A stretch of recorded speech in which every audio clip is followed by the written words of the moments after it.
Hello friends, you are welcome to Learn English. Today we are going to learn how to sit, because when we sit on sofa or on a chair, we sit in many ways. तो चलिए देखते हैं आज क्या जान। इसे लिखा है डॉक्टर अनुराग अग्रवाल ने कि हमारे जो बैठने का तरीका कैसे होना चाहिए। तो यहाँ पर इंग्लिश भी सीखेंगे, तो पहले आप हिंदी में यहाँ पर सुनिए, इसके बाद आप इंग्लिश में जाएंगे। ओके।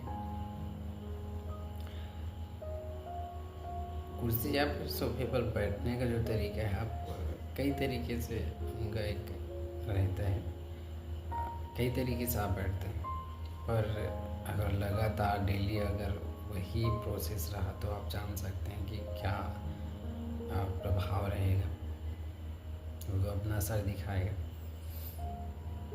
तो एक तरीका कैसा होना चाहिए, यहाँ पर लिखा है कि कुर्सी या सोफे से रीढ़ को सहारा देकर बैठे। Listen carefully. फर्स्ट हम देखेंगे हिंदी में, फिर आप देखेंगे इंग्लिश में, ताकि आप आसानी समझ पाएँ। कुर्सी या सोफे से रीढ़ को सहारा देकर बैठे। अगर आप इस तरह से बैठ रहे हैं कुर्सी में, तो आपके जो रीढ़ की हड्डी है, जो पीठ में जो हड्डी है, उसे सहारा मिलना चाहिए इस तरह से। सॉरी। और गर्दन को सीधा रखें। और यहाँ पर लिखा है कि आपके जो गर्दन है उनको भी सीधा होना चाहिए। एक बैठने के तरीका है यहाँ पर लिखा कि रीढ़ की हड्डी आपका इस तरह से रीढ़ की हड्डी का सहारा देकर बैठिए। दूसरा चीज, गर्दन को सीधा रखना चाहिए, सीधा रखिए। अब है यहाँ पर कि हाथों को कुर्सी के हत्थे, अब ये जो हमारे हैंड्स हैं, इन्हें कुर्सी के जो हत्थे हैं,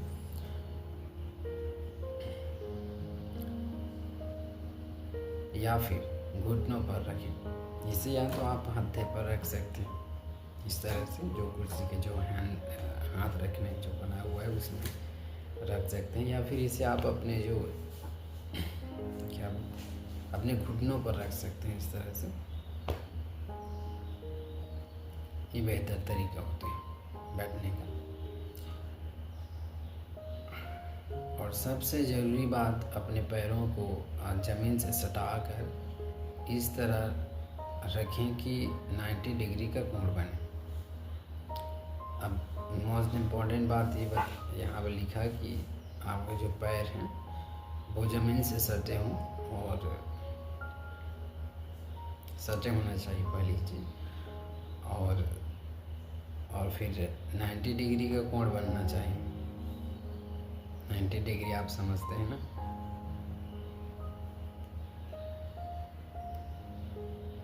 आप समझ रहे होंगे। जिनको समझ में नहीं आता वो बस पैर नीचे करें, जमीन सटा करके रखें, यानी आपके पैर जमीन से सटे हुए होना चाहिए, दोनों पैर। ऐसा करने से पॉस्चर भी ठीक बना रहेगा। इस तरह से आपकी स्थिति जो है, पॉस्चर भी, आपके शरीर की जो स्थिति है वो भी बेहतर रहेगा।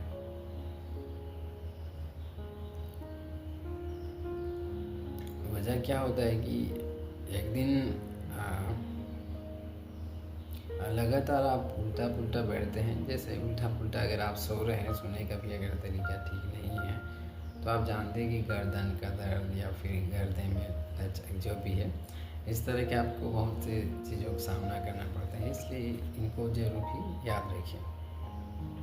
अब देखिए इसी की इंग्लिश में, सिट ऑन अ चेयर और sofa with your spine supported.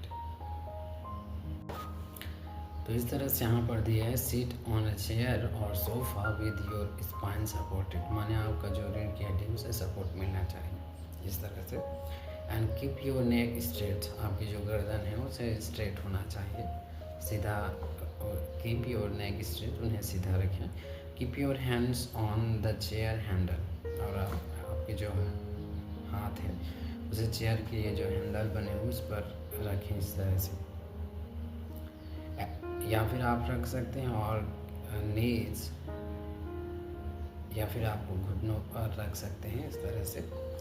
And most importantly इस तरह से, और सबसे इम्पॉर्टेंट है keep your feet close to the ground in such a way that a 90 degree angle is found.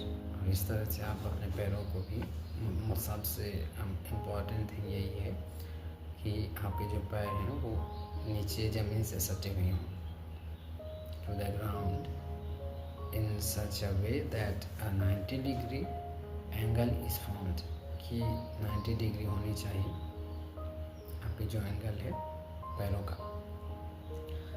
Doing this will also keep your posture correct, और इस तरह से करना जो है आपके पॉस्चर को सही रखेगा। इस तरह से आपका जो ब्लड का सर्कुलेशन है वो बेहतर रहेगा, यहाँ पर कहा गया। क्योंकि अगर जैसा कि हम बैठते हैं, मान लो कि क्रॉस लेग करके, जैसे कि हम पैरों को यहाँ पर रखना इसमें, तो इससे जो ब्लड का सर्कुलेशन होता है वो रुक जाता है। मतलब जब आप मांसपेशियाँ दबेंगी तो आपको ब्लड का सर्कुलेशन नहीं हो पाएगा ठीक से। इसलिए यहाँ पर कहा गया कि ये सही तरीका होता है।